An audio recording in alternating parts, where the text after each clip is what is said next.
بسم اللہ الرحمن الرحیم۔ السلام علیکم ناظرین، آپ دیکھ رہے ہیں کلیم کیسرانی۔ ناظرین، آپ جانتے ہیں کہ رسول اللہ صلی اللہ علیہ وسلم نے اپنا بچپن بنو سعد میں گزارا۔ آپ کو سیدہ حلیمہ سعدیہ نے دودھ پلایا۔ آپ کی رضائی بہن شیمہ بنت حارث بن عبد العزیٰ تھیں۔ اللہ کے رسول صلی اللہ علیہ وسلم بچپن میں سیدہ حلیمہ کی اولاد کے ساتھ بکریاں چرانے کے لیے جاتے۔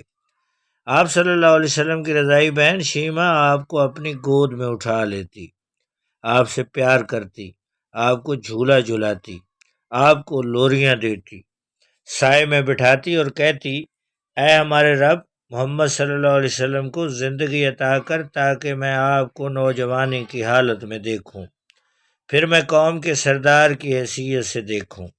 اے ہمارے رب، آپ کے تمام دشمنوں اور حاسدوں کو نامراد کر دے۔ اے اللہ، آپ کو ایسی عزت عطا کر جو تا ابد باقی رہے۔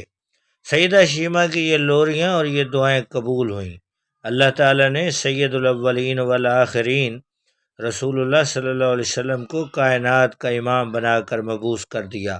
رسول اللہ صلی اللہ علیہ وسلم نے بنو سعد میں فصیح عربی زبان سیکھی اور کم و بیش 4-5 سال کا عرصہ بنو سعد میں گزارنے کے بعد واپس اپنی والدہ کے پاس مکہ مکرمہ میں تشریف لائے۔ ساری عمر آپ کو اپنا بچپن، اپنے رضائی والدین، بہن بھائی، ان کی محبت اور ان کا پیار نہیں بھولا۔ امام ابن حجر رحمۃ اللہ علیہ اعلیٰ صحابہ میں فرماتے ہیں، جب غزوہ حنین ہوا تو بنو سعد جو اصل میں حوازن قبیلہ سے تھے، یہ بھی مشرکین کے ساتھ آئے اور اللہ کے رسول صلی اللہ علیہ وسلم کے ساتھ جنگ کی۔ غزوہ حنین میں اللہ تعالیٰ نے بالآخر مسلمانوں کو فتح دی تو بے شمار مال و دولت، مویشی، اونٹ اور بکریاں مال غنیمت میں ملے۔ ان کے ساتھ بے شمار لونڈیاں اور غلام بھی تھے۔ ناظرین کرام، مسلمانوں نے حنین کے قیدیوں میں سیدہ حلیمہ کی بیٹی اور رسول اللہ صلی اللہ علیہ وسلم کی رضائی بہن شیمہ بنت حارث کو بھی پیش کیا۔ انہوں نے بے خبری میں دیگر قیدیوں کے ہمراہ ان پر بھی سختی کی تو شیمہ کہنے لگی، تمہیں معلوم ہے کہ میں رسول اللہ صلی اللہ علیہ وسلم کی رضائی بہن ہوں۔ صحابہ اکرام رضی اللہ تعالی عنہم نے اسے اللہ کے رسول صلی اللہ علیہ وسلم کی خدمت میں پیش کیا۔ شیمہ آپ صلی اللہ علیہ وسلم کی خدمت میں حاضر ہوتے ہی کہنے لگی، یا رسول اللہ، میں آپ کی رضائی بہن ہوں۔ آپ صلی اللہ علیہ وسلم نے پوچھا، اس کی کوئی نشانی بھی ہے؟ شیمہ نے عرض کیا، میری پشت پر دانت سے کاٹنے کا ایک نشان ابھی باقی ہے، جو آپ نے اس وقت کاٹا تھا جب میں آپ کو پشت پر اٹھائے ہوئے تھی۔ رسول اللہ صلی اللہ علیہ وسلم نے پہچان لیا۔ آپ صلی اللہ علیہ وسلم نے شیمہ کے لیے اپنی چادر بچھا دی اور ارشاد فرمایا، اگر تم پسند کرو تو میرے پاس رہو، تمہیں بڑی چاہت اور عزت دی جائے گی، اور اگر تم پسند کرو کہ میں تمہیں ساز و سامان دے دوں اور تم اپنی قوم میں واپس چلی جاؤ تو میں یہ بھی کر دوں گا۔